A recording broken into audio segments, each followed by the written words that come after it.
Hello everyone and welcome to my channel. So today we're going to be going over some of the game pickups for October of 2022.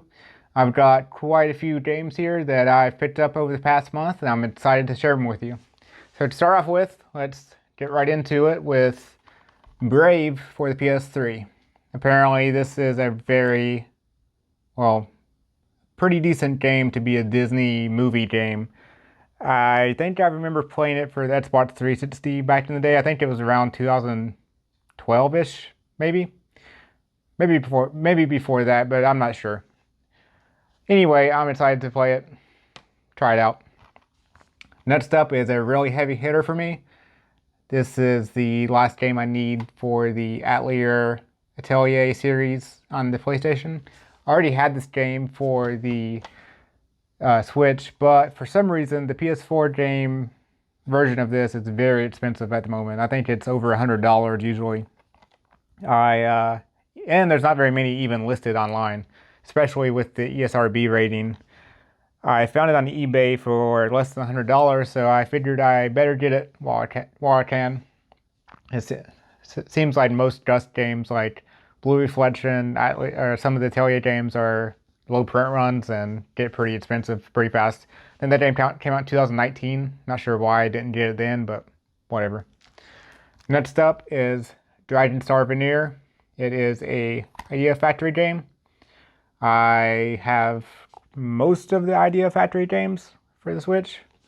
Mainly Neptunia is my main series by them, but I have quite a few of their games, and it came from Limited Run with another game in this pile, so we'll get to that. Next up is Danganronpa 1-2 Reload for the PS4. This also came out before this for the Vita and PC, and now it's on the Switch with the I forgot what it's called, Decadence Collection. It has all of them. It's actually back there, yeah. But I'd never had it for the PS4 in the physical copy, at least. I do have it on digital, but I found it at a local shop and decided to get it. Next up is the only PlayStation 2 game of the month, which is Calibur II, a fighting game, which not really a fan of fighting games, but I saw this at Second & Charles and decided to pick it up. It has the manual and the disc. And it was, I think, $7. So, not too bad. Next up is two Vita games. I have Summon Night 6, which apparently the series was a Japan-only game for up until this was released, I think in 2016, somewhere around there. I've never heard of it or played it, but I saw it and it was a good price, so I figured I would try it. Haven't played it yet, but soon. TM. And the other PlayStation Vita game is Sly Cooper Collection. Another game that I didn't have, but I've been wanting for a while. Another game that's kind of expensive and never really was a priority, but I'm excited to have it and play it. And the last Vita game of this month is Charles of Cold Steel Lionheart Edition, but the seller also included both games in this. It usually this came with the original game, but I have both games in there, so that was a nice buy. It also came with the art book, but it didn't come with the pin, so it's not really complete, but close enough. And it had both games in it. And these are also kind of expensive, and I found a good deal on this with both games, so why not? I do have these for the PlayStation 4, but I didn't have them for the Vita. Never played them on the Vita. Do have them on Steam, that's how I've played them. And for the PS5, we have two games for this month. One that came out when I bought it, which I didn't get it on day one, so I think it came out at the end of September, which is Valkyrie Elysium, and came with a steelbook from Best Buy. It's an action game from Square. It's not great, but it's not bad either. I enjoyed it. The other game's Ghostwire Tokyo, which I haven't played yet.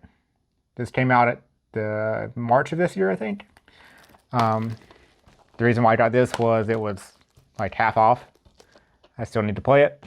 I was really pumped for it when I saw the previews, but then I just never bought it for some reason before it came out. I don't know. It's one of those games. The other game from Limited Run I got this past month is the Fatal 12 Collector's Edition. It's a visual novel game. I haven't seen any gameplay or read anything about it. I just kind of bought it blindly. I like visual novels, so we'll see. I haven't opened it yet, but excited to play that.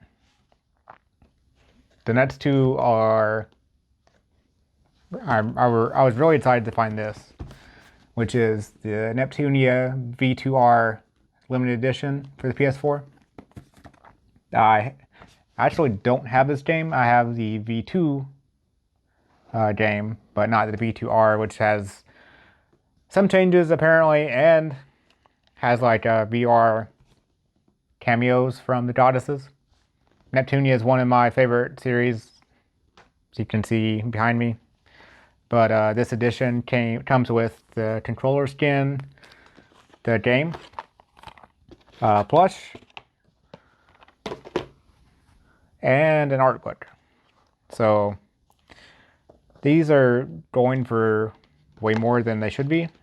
It seems like all the Neptunia limited editions are, but I found this one for kind of cheap, so had to buy it. I have several other limited editions. I think I have the PS3, the original one, and then back there's some Japanese versions and Rebirth 2 for the Vita.